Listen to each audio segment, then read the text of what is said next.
Hello again. In honor of National Hard Candy Day, I thought I'd post another quick video. Today I'm just making some Christmas themed hard candies. So they're going to be red, white, and green.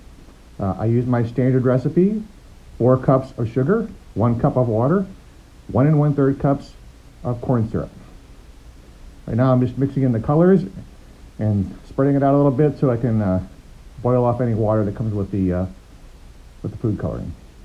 These are watermelon flavored, so it was added earlier into the pot. You kind of see a little bit of a pinkish hue to the white. That's from the flavoring.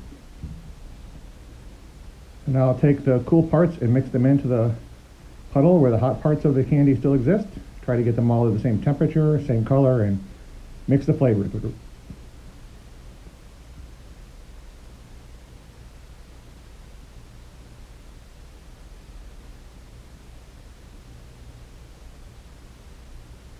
You'll see I'm using leather gloves, and then I use a latex glove over them just to keep them clean and switch them out if I get too much of one color on the gloves. And I don't want to mix anything in with my white. I'm going to pool the white color, or white, in just a minute here to try to get rid of any of that pink color and get it really mixed thoroughly, generate some air in the candy as well, so it helps distribute the flavor. My heat plate here is just a simple pancake griddle with a couple of silicone mats on them. Makes it easy for me to warm the candy up or pull the mats off if they get a little too hot.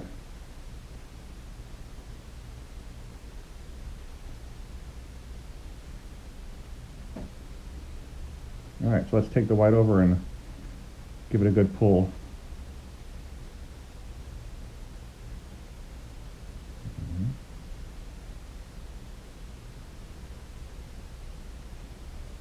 You don't really need to do this on the candy hook. I just like to do it because it's fun and lets me pull it really good here. I'm going to pull it a good 50 to 100 times just to try to get it as consistent as possible. And the more you pull it, the more white it gets, and so a lot of this pink flavor or pink color will diminish.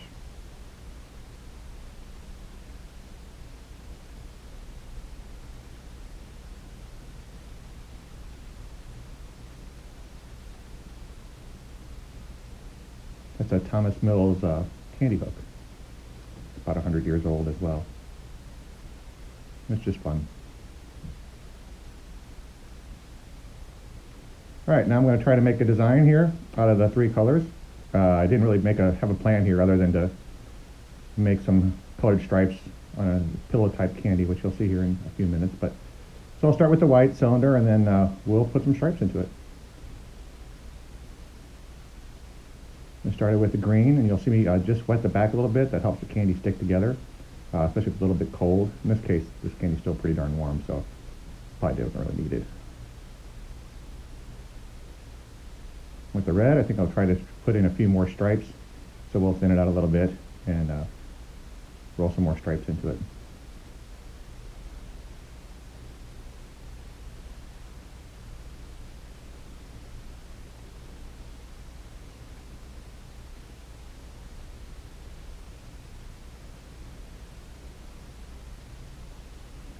I just pull a little piece off and roll it out to get it as, a little consistent and about the same size as the overall candy log here. You can kind of see me trying to make some stripes.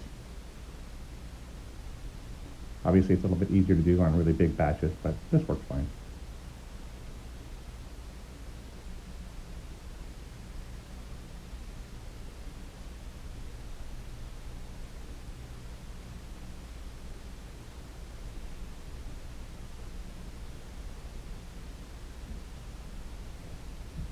All right. So you're also going to see my Thomas Mills candy cutter. I've not used this one before.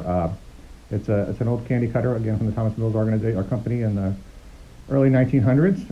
And I'm going to give it a shot for the first time. You don't need it. You could just cut them with scissors. This just lets them be a little more consistent in size. So I'm going to roll them into stripes, and I'm going to give them a little twist, kind of like a candy cane. That way it helps get different patterns. You see, I clearly need to bolt this thing down. Also, the candy's sticking into the blades a little bit, so I'm going to have to put a light oil layer on them or something to help reduce that. So I'll spray a little canola oil.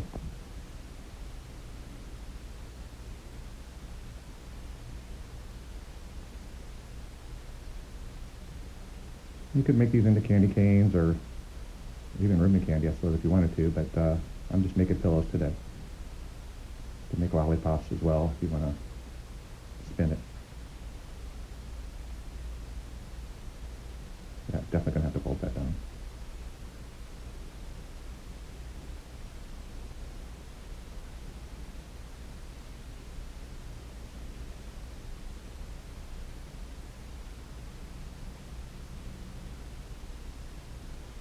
I just use a couple of clamps on the table here, and that will hopefully secure it.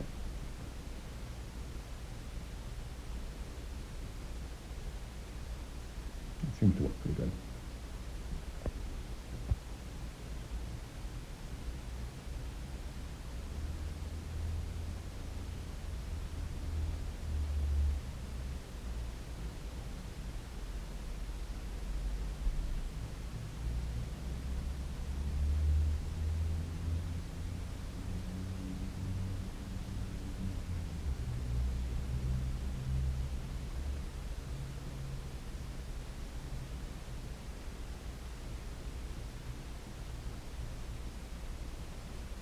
Get about 2 more out of this.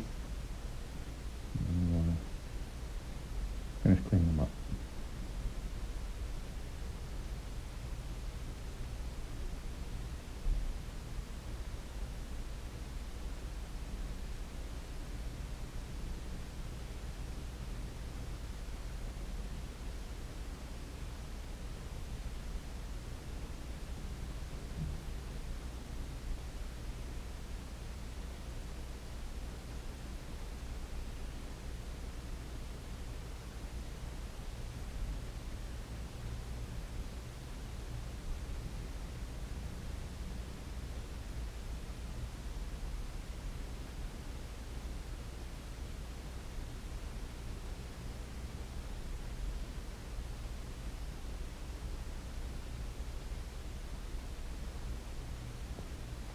All right, that's the last of it. You can see where they come off. They're still kind of attached together, kind of like drop candies, so we'll have to break them up just a little bit.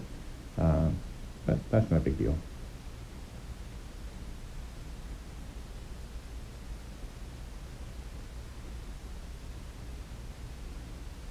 Just dropping them on the mat as they cool. They break up nicely. You get these nice, cool patterns.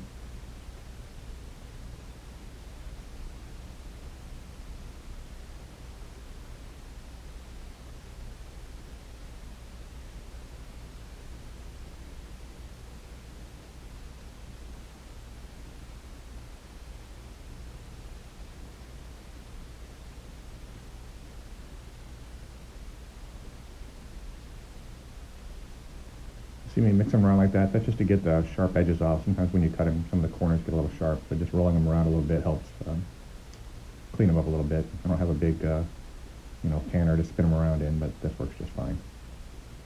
Yeah, that's that. And the little holiday candies for National Hard Candy Day. Have a great day.